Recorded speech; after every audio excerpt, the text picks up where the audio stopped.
Ya, Saudara, apa penyelidikan dan temuan sementara dari kasus tewasnya perempuan di lift Bandara Kuala Namu? Patutkah diduga lift dalam kondisi tidak layak untuk digunakan? Saat ini kita bersama dengan Komisioner Ombudsman Republik Indonesia, ada Pak Robert Endi Jaweng, dan ahli Mechanical, Electrical, dan Plumbing, Pak Saleh Al-Amin. Selamat pagi, Pak Saleh. Selamat pagi, Pak Robert. Pagi, Mas Timothy. Selamat pagi. Saya ingin dari Ombudsman dulu nih yang sudah melihat, memantau secara langsung bagaimana kondisinya, perkembangannya. Apa yang sudah ditemukan sejauh ini? Apakah benar ada kerusakankah atau kelalaian yang terjadi dalam peristiwa ini? Kami Senin kemarin sudah ke lapangan, Mas Timothy, dan kemudian kemarin pagi hingga sore melakukan pemeriksaan, pemanggilan para pihak ke kantor Ombudsman. Dalam hal ini adalah Otoritas Bandara dan PT Angkasa Pura Aviasi, gitu ya. Dan dari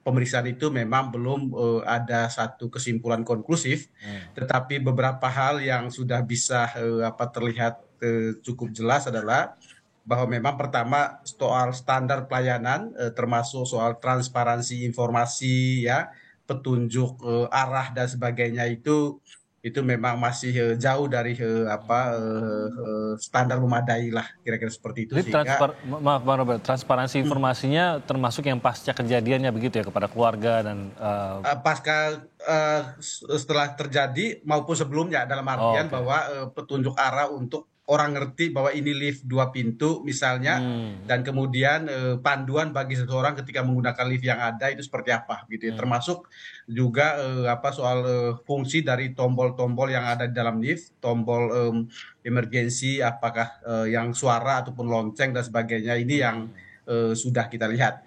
Tapi pada sisi lain yang krusial adalah bahwa ternyata memang yang namanya pengujian kelayakan fasilitas, ya, kelayakan lift itu terakhir dilakukan tahun 2019 ini, Mas Timothy.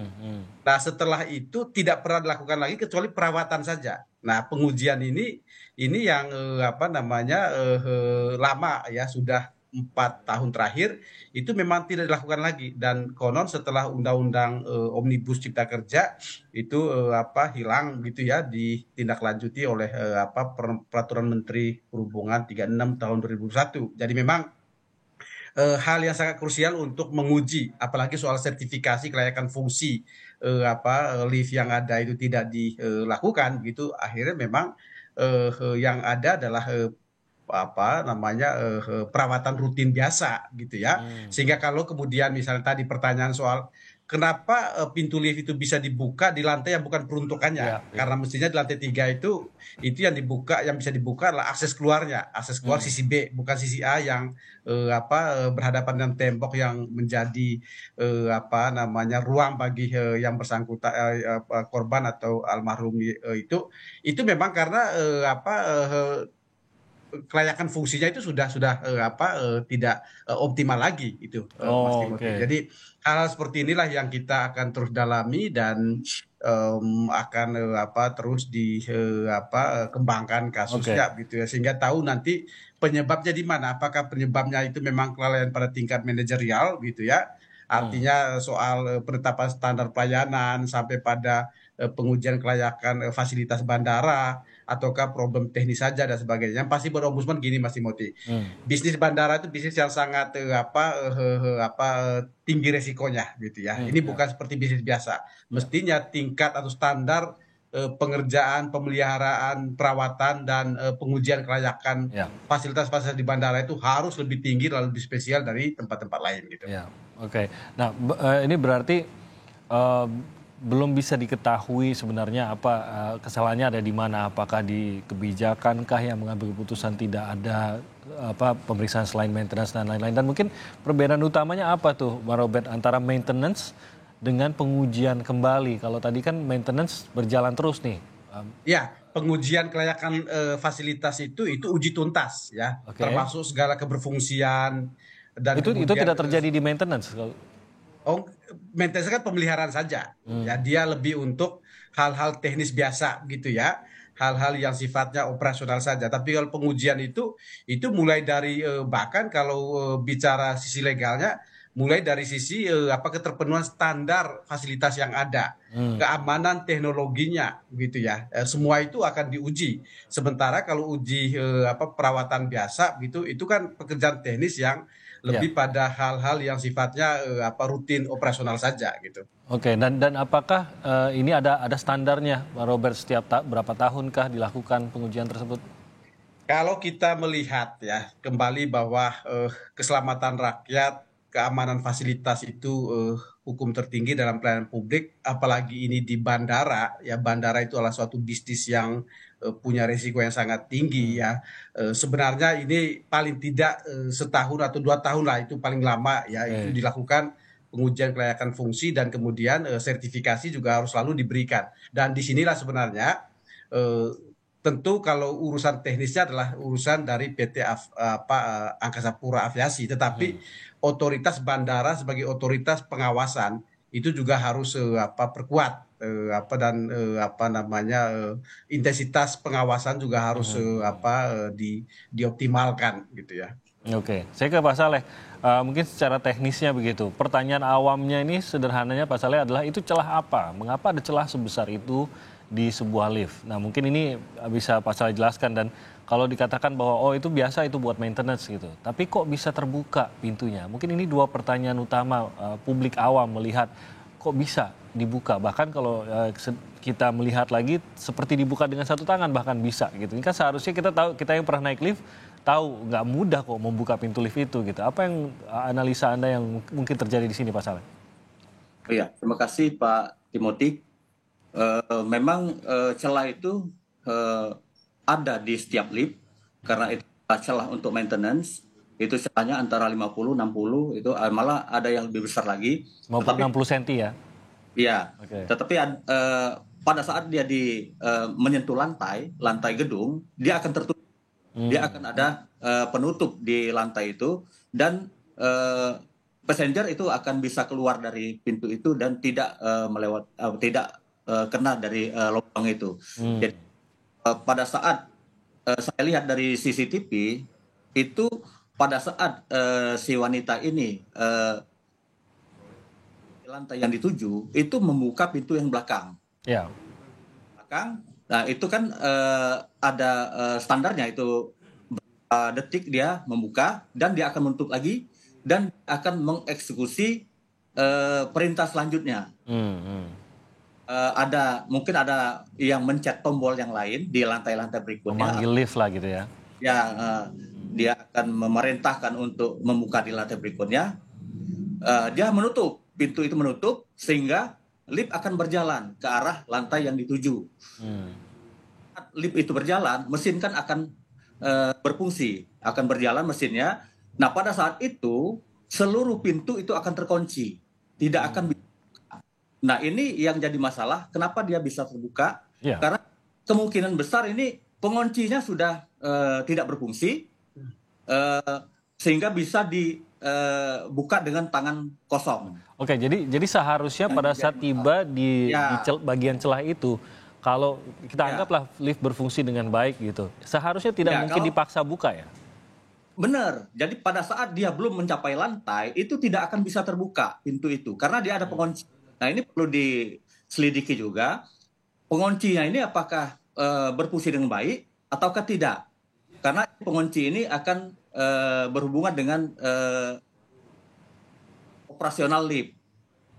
Pada saat dia operasi, seluruh pintu akan tertutup dan akan membuka pada saat di lantai yang dituju. Mungkin kita pernah lihat juga lah ada lift, saya sendiri pernah di salah satu gedung itu liftnya itu belum sampai ke lantainya, akhirnya seperti separuh badan gitu ya, tapi dipaksakan bisa terbuka. Sebenarnya apakah tetap bisa dipaksa buka dan kalaupun dipaksa buka, bisakah satu orang melakukan itu tanpa alat? Tidak bisa, Pak. Jadi itu hanya bisa dibuka pada saat maintenance. Hanya pada saat maintenance berarti ada akses khusus gitu ya? Ada akses khusus yang bisa membuka itu. Oke. Jadi kalau passenger dengan tangan kosong itu tidak akan mungkin bisa membuka itu. Kalau kuncinya berfungsi dengan baik. Tapi kalau kuncinya sudah tidak berfungsi, maka itu bisa dengan mudah dibuka. Nah, ini yang salah. Jadi bisa jadi analisa Anda, ya mungkin bukan inilah, kita tidak bisa melihat langsung ya, tapi menjadi pertanyaan juga, seharusnya kalau di tingkat itu atau mencapai di level itu seharusnya tidak mungkin bisa terbuka karena ada kuncinya, dan kunci itu Iya benar Pak. tidak bisa Ya. dibuka dengan satu orang sendiri hanya dengan tangan, itu seharusnya tidak bisa gitu ya. Tidak bisa. Jadi kunci itu berfungsi menurut kontrol yang ada. Jadi pada saat dia mengontrol sudah selevel dengan lantai, maka dia akan terbuka. Pada saat yang belum selevel, dia akan mengunci. Dan ini pakai sensor gitu ya, Harusnya mengetahui gitu ya. Iya Pak. Oke, jadi seharusnya memang tidak terbuka gitu. Pak Robert, ada temuan terkait dengan kerusakan nggak sih sebenarnya di sini atau masih harus didalami lagi? Kalau temuan lebih lanjut tidak, Mas, karena memang kami melakukan pemanggilan ke kantor ya, pengecekan lapangan tentu saja dengan koordinasi, karena ini sudah polis lain juga ini, Mas Timothy ya, di lift terkait gitu, sehingga nanti perlu koordinasi dengan pihak kepolisian untuk memastikan tadi misalnya apa sih penyebab kerusakan yang terjadi gitu ya, apakah memang karena kuncinya yang sudah tidak berfungsi dan sebagainya. Sejauh ini dari indikasi yang ada, keberfungsian dari fitur-fitur yang ada di lift itu memang tidak lagi memadai itu, Mas. Nah, sisi lain tentu kami berharap kepada pihak otoritas bandara maupun kepada PT Angkasa Pura II gitu ya, untuk bisa memberikan penjelasan yang luas kepada masyarakat ya. Ini kan makin ke sini kan temuan-temuan baru kan makin memunculkan pandangan-pandangan lain, Mas, termasuk soal apakah CCTV yang dibuka kepada publik itu memang CCTV yang sudah Tanpa rekayasa lengkap, komprehensif, ataukah sudah ada upaya pemotongan atau bahkan manipulasi dan sebagainya begitu ya. Nah, yang begini-begini yang kita minta dalam kerangka tugas Ombudsman sebagai lembaga pengawas, tentu kita akan meminta agar transparansi informasi kepada publik, terutama kepada pihak keluarga korban, itu harus dijamin oleh pihak-pihak terkait di otoritas bandara maupun di PT Angkasa Pura. Oke. Kementerian Perhubungan prihatin dan menyayangkan peristiwa yang terjadi di Bandara Kuala Namu yang menimpa Saudari Aisyah Sinta Dewi Hasibuan. Kami atas nama Kementerian Perhubungan menyampaikan duka cita yang mendalam kepada keluarga korban. Saat ini kami telah memberikan teguran keras kepada pihak Angkasa Pura Aviasi selaku operator Bandara Kuala Namu. Mereka seharusnya dapat memberikan jaminan keselamatan, keamanan, dan kenyamanan bagi seluruh masyarakat pengguna bandara, khususnya Bandara Kuala Namu. Saat ini kami juga tengah melakukan evaluasi terhadap implementasi SOP. Jika nanti ditemukan adanya kelalaian dalam implementasi SOP tersebut, tidak tertutup kemungkinan akan diberikan sanksi yang lebih berat. Terkait dengan aspek hukum, kami menyerahkan sepenuhnya kepada pihak kepolisian untuk melakukan proses penyelidikan. Kami akan bekerja sama sepenuhnya dan mendukung proses tersebut. Kami juga sudah meminta kepada Angkasa Pura Aviasi untuk bekerja sama sepenuhnya dan mendukung proses penyelidikan ini. Kedepan kami akan melakukan berbagai macam perbaikan, tentu bersama instansi yang terkait seperti Ombudsman dan juga YLKI. Hal ini terkait dengan pembenahan SOP mengenai standar pembangunan, perawatan, dan juga operasi. Itu tadi pernyataan dari Ibu Adita Irawati dari juru bicara Kementerian Perhubungan terkait dengan perkembangan peristiwa tewasnya seorang perempuan di Bandara Kuala Namu di Deli Serdang, Sumatera Utara. Kita masih berbincang dengan Ombudsman RI, Pak Robert Endi, dan juga ada Pak Saleh, ahli Mechanical Engineering, Electrical dan Plumbing. Saya ke Pak Robert, ini kalau melihat kasusnya sendiri, Pak Robert, ini kan tampaknya kalau dari keluarga ini akan menuntutnya ini cukup banyak ya, ada 6 perusahaan setidaknya yang kita ketahui, dan beberapa diantaranya ini termasuk juga perusahaan asing gitu, Pak Robert. Pendekatannya akan seperti apa ya mungkin ya dari sisi Ombudsman melihat secara hukumnya nanti kelanjutannya ini akan menjadi besarkah, akan menjadi sesuatu yang mungkin melibatkan pihak asing juga kah dalam penyelesaiannya ini? Ya, yang pasti terhadap setiap masalah atau kesalahan dalam pelayanan publik harus ada pihak yang bertanggung jawab. Nggak mungkin suatu masalah atau suatu kesalahan itu tidak ada yang pihak yang bertanggung jawab gitu ya. Ya, ya. Dan dalam konteks ini kami melihat ada 3 bentuk tanggung jawab atau accountability yang harus ditunjukkan.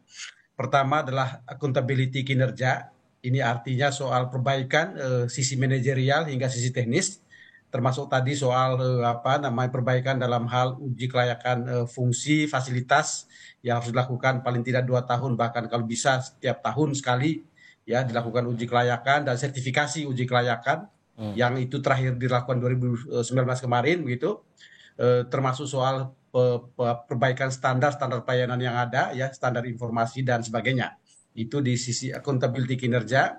Kemudian kedua adalah akuntabilitas administratif. Ini tentu adalah kepada siapa kemudian sanksi administratif dilakukan, termasuk sanksi pemberhentian, sanksi penonaktifan, atau apapun gitu yang dilakukan oleh pihak manajerial atau bahkan terhadap pihak manajerial itu sendiri gitu ya. Dan ketiga adalah yang terkait dengan sanksi hukum yang mungkin mengarah pada tindak pidana ya, kita nggak tahu ini ranah kepolisian yang kalau memang bisa dikembangkan kepada para pihak yang terkait dengan pihak asing, bukan tidak mungkin Mas Timothy ya, karena memang pengelola Bandara Kuala Namu ini kan konsorsium gitu ya. Anak dari PT Angkasa Pura yang namanya PT Aviasi, Angkasa Pura Aviasi itu berkolaborasi dengan perusahaan asing ya, termasuk dari India misalnya dalam pengelolaan bandara Kuala Namu. Jadi para pihak ini semua pasti akan dilakukan pemeriksaan baik di Ombudsman maupun juga mungkin di kepolisian gitu. Oke, nanti kita akan ikuti juga itu perkembangannya. Nah, terkait masih dengan pembagian antara maintenance dengan uji kelayakan tadi, mungkin Pak Saleh lebih bisa menjelaskan nih, Pak Saleh.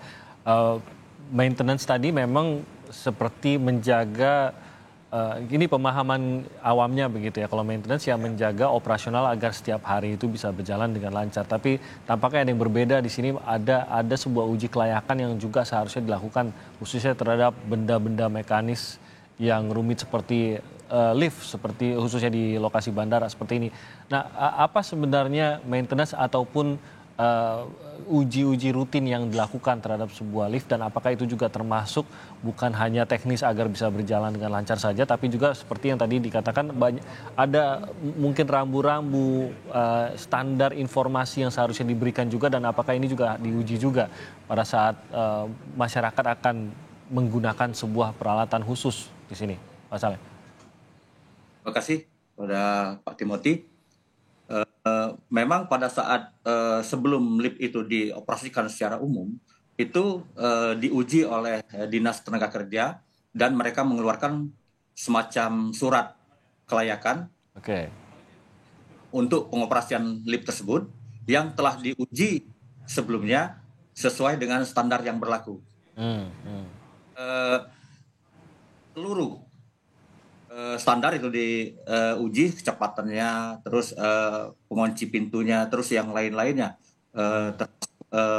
mesin-mesin yang ada di lift tersebut itu diuji dan dikeluarkanlah surat kelayakan fungsi oleh sertifikasi kelayakan fungsi ya tenaga kerja. Nah itu ada jangka waktunya. Nah itu kita lihat surat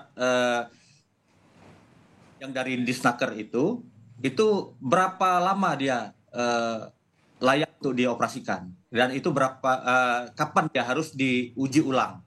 Nah terus pada saat misalnya terjadi maintenance dengan penggantian peralatan atau pengesetan ulang daripada suatu kontrolnya, nah itu laporkan kembali kepada Disnaker supaya diuji kembali untuk Nah ini kalau misalnya tidak dilakukan pengujian, ini akan menyimpang. Nah ini yang saya khawatirkan, ini pada saat dioperasikan sekarang ini terjadi penyimpangan terhadap kunci pintunya dari alat kontrol. Nah ini yang harus dikalibrasi ulang. Jadi alat kontrol itu dikalibrasi sesuaikan dengan standar yang berlaku yang dikeluarkan oleh pabrikan. Jadi ada sertifikasi layak fungsi itu tadi yang harus dimiliki oleh peralatan jadi seperti ini. Harus dikaji ulang semuanya, termasuk kunci pintu dan yang lain-lain, tombol-tombol berfungsi semua. Nah, terus untuk peralatan-peralatan mungkin saja pada saat pemasangan dulu itu ada kelalaian, bisa jadi pada saat itu misalnya bautnya itu kendor pada saat untuk pemasangan kunci pintu, sehingga pada saat dioperasikan itu terlepas dan tidak berfungsi. Nah, itu harus dikaji ulang semuanya supaya tidak menimbulkan pendapat-pendapat yang negatif lainnya. Oke, jadi ada yang saya tangkap nih ada 2 momentum lah ya untuk pengujian kembali ini ya, terkait dengan layak fungsinya. Yang pertama adalah secara berkala, itu ya salah satu. Memang ada masa berlakunya begitu ya, di mana setelah sekian lama harus diuji kembali. Yang kedua, kalau ada perubahan, penyetelan ulang dan lain-lain, itu harus ada pengujian kembali untuk menjamin bahwa keseluruhannya berfungsi dengan baik. Kalau secara berkala itu sendiri, Pak Saleh, itu bergantung pada apa? Bergantung pada produsen dari peralatannya sendirikah yang menentukankah, atau dari Dinas Ketenagakerjaankah yang menentukan berapa lama ini mesin ini berkala harus diuji kembali? Untuk berkala itu diserahkan dengan vendor, biasanya diserahkan dengan owner. Oke. Owner. Jadi owner itu apakah setiap minggu ataukah setiap hari harus dicek, misalnya dia pakai link itu dan mesin-mesinnya itu harus dikaji ulang. Kecepatan itu dikaji ulang, apakah kecepatannya sudah berubah. Nah, kecepatan kalau sudah berubah, ini akan menimbulkan pergeseran lantai. Nah, ini yang ya, jadi itu harus pas. Jadi pada saat dia stop di lantai itu harus elevasinya harus sejajar. Harus pas, oke. Ya. Jadi kalau ada perubahan kecepatan, dia bisa berhentinya tidak tepat gitu ya nanti ya? Ya, tidak ada perubahan di setting awal. Nah, itu yang harus dilakukan. Nah, untuk yang berkalanya itu dari vendor, biasanya dari pabrikan lift itu ada standar, misalnya 1 bulan sekali itu harus diapakan, itu ada standarnya, dan dipegang oleh pihak maintenance gedung misalnya, dan dilatih oleh vendor itu. Oke. Kalau misalnya personal yang menangani gedung itu berubah orangnya, nah itu harus kembali dilatih, jangan sampai terputus ilmu untuk maintenance ini. Oke, jadi ini memang ada bagian-bagian yang ditentukan, tapi lagi-lagi ada sertifikasi yang harus dimiliki, harus tetap tidak boleh kedaluarsa gitu. Nah, Pak Robert, apakah ada permasalahan tersebut yang menjadi temuan, khususnya mungkin ada sertifikasi? Kalau tadi kan dikatakan 4 tahun yang terakhir, pengujian terakhir, apakah ini pun sudah melanggar sebuah sertifikasi kah? Ada sebuah pengujian berkala yang sudah jelas-jelas terjadwal namun tidak dilaksanakan kah?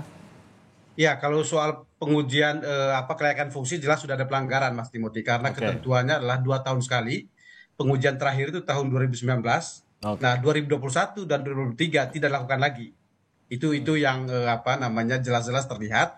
Sementara sertifikasi uji kelayakan fungsi terakhir tahun 2017.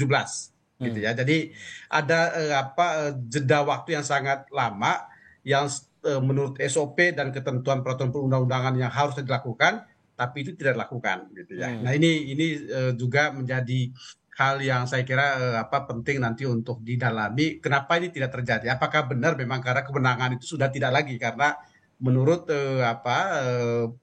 hasil pemeriksaan kemarin, konon setelah Undang-Undang Cipta Kerja gitu, kewenangan atas uji kelayakan fungsi ini sudah tidak lagi diberikan kepada pihak pengelola gitu. Nah, ini kan hal yang penting untuk kami dalami. Kemudian sisi lain adalah pengawasan sendiri ya dari pihak otoritas bandara, bahkan juga tidak terlepas dari pemerintah daerah, Mas Timothy, pemerintah daerah Deli Serdang gitu ya, karena penerbitan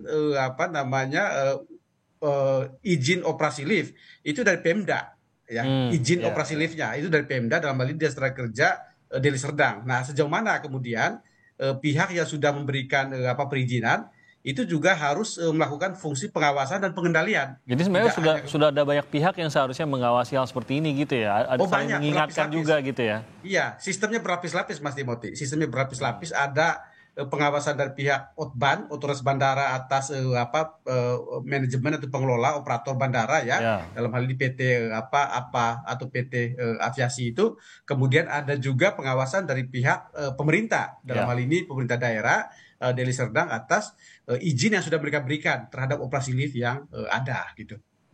Jadi kenapa masih kalau sampai betul ada kerusakan yang diakibatkan kelalaian, seharusnya ini pun tidak terjadi, dan mengapa sampai pengawasan berlapis ini tidak bisa mengatasinya? Mungkin ini yang menjadi perhatian Ombudsman gitu ya, Pak Robert? Betul.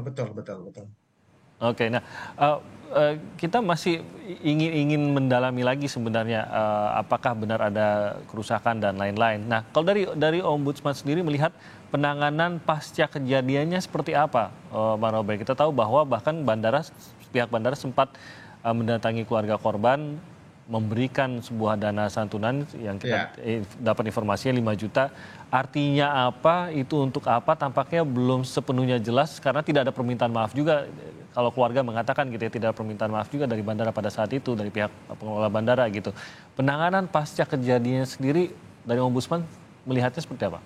Yang pasti pertama adalah soal keterbukaan informasi itu masih sangat minim ya, termasuk penjelasan terkait kejadian yang ada ya, dan terhadap hal-hal yang menimbulkan pertanyaan-pertanyaan baru belakangan ini ya, soal CCTV dan sebagainya, itu harusnya pihak bandara sudah bisa menjelaskan kepada publik seperti apa duduk soalnya.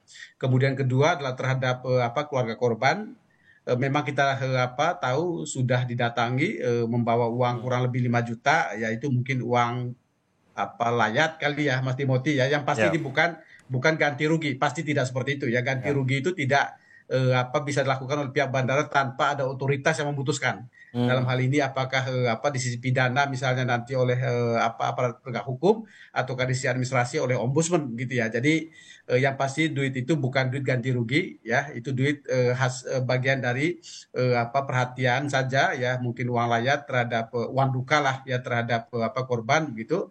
Dan kemudian ketiga adalah saya kira pihak otoritas bandara harus menunjukkan yang tadi itu akuntabilitas kinerjanya gitu, dengan pembenahan-pembenahan yang harus optimal gitu ya. Paling tidak depan mata itu sudah harus kelihatan fungsi-fungsi fitur yang ada itu bisa optimal. Kemudian juga petunjuk arah, transparansi informasi dan sebagainya. Hal-hal seperti ini harus ditunjukkan di depan ini Mas Timothy. Jangan kemudian seperti business as usual ya, kembali ke pola-pola yang ada saja gitu, yang membuat kemudian publik tidak merasa terlindungi gitu ya, tidak merasa bahwa ada sesuatu yang greget baru yang dilakukan oleh manajemen terhadap perlindungan keselamatan dan keamanan para pengguna bandara gitu. Oke. Saya ke Pak Saleh, sebenarnya standarnya seperti apa Pak Saleh? Kita mungkin belum sering menemui lift 2 pintu seperti ini. Mungkin beberapa di Jakarta adalah beberapa yang kita ketahui, tapi mungkin ini belum terlalu sering kita temui. Nah, biasanya kalau ada standar yang baru seperti ini, apakah ada pengumuman khusus, ada pemberitahuan khusus? Seingat saya pada saat saya mungkin awal-awal menemui lift 2 pintu ini, ada suara yang mengatakan bahwa pintu terbuka di belakang Anda, begitu. Adalah informasi-informasi seperti ini. Bahkan di di lift yang ada layar LED-nya juga bisa menginformasikan bahwa yang terbuka adalah pintu di belakang gitu. Nah, ini standarnya seharusnya seperti apa Pak Saleh? Oh ya, terima kasih Pak Timothy. Memang lift yang 2 pintu ini jarang sekali kita temui. Ini adalah lift khusus yang biasanya adalah lift 1 pintu, yang mana orang masuk dan keluar dari 1 pintu itulah. Betul. Dan kalau untuk yang lift 2 pintu, bisa saja dia masuk dari pintu A dan keluar dari pintu B, atau sebaliknya. Nah, itu harus ada rambu-rambu. Jadi pada saat di luar lift itu harus ada juga rambu-rambu memberitahukan bahwa lift ini adalah lift 2 pintu. Dan kan misalnya bekerja pintunya sama, misalnya pintunya serempak atau pintunya tidak serempak membuka. Nah, itu harus ada rambu-rambu. Di dalam lift juga pada saat beroperasi itu orang-orang kan mungkin belum ada yang mengetahui lift itu berfungsi 2 pintu. Nah, harus ada aba-aba di dalam. Jadi ada pemberitahuan semacam suara agar mengetahui. Tapi kalau tulisan itu ada saja yang tidak membaca. Tapi kalau suara itu pasti terdengar oleh orang yang di dalam. Jadi misalnya pada saat sudah di lantai yang dituju, jadi pintu belakang yang membuka itu harus ketahuan. Pintu depan itu menutup. Nah, jadi orang sudah bisa mengarah ke pintu yang dimaksud. Itu yang seharusnya dilakukan untuk lift-lift yang 2 pintu. Oke, ini seharusnya jelas dan mungkin Bang Robert, apakah ini akan menjadi standar kah? Apakah ini akan harus ada ditingkatkan? Karena pengelola yang menggunakan lift 2 pintu ini saya yakin bukan hanya di Bandara Kuala Namu saja, mungkin banyak juga yang menjadi berpikir-pikir juga. Apakah ada standar nih yang seharusnya saya penuhi pada saat menggunakan seperti ini, terutama juga pengguna lift sendiri begitu agar bisa mendapatkan informasi dengan baik. Harus pengaturannya seperti apa nih? Apakah harus ada dari dinas-dinas di masing-masing provinsi kota kah yang belajar dari kasus ini? Ya, yang pasti harus ada penyusunan SOP ya, Mas Timothy. SOP terkait dengan petunjuk informasi, kemudian juga petunjuk penggunaan berbagai fitur yang ada di dalamnya ya. Dalam keadaan panik, orang mungkin juga tidak selalu bisa menggunakan fitur-fitur yang ada gitu ya.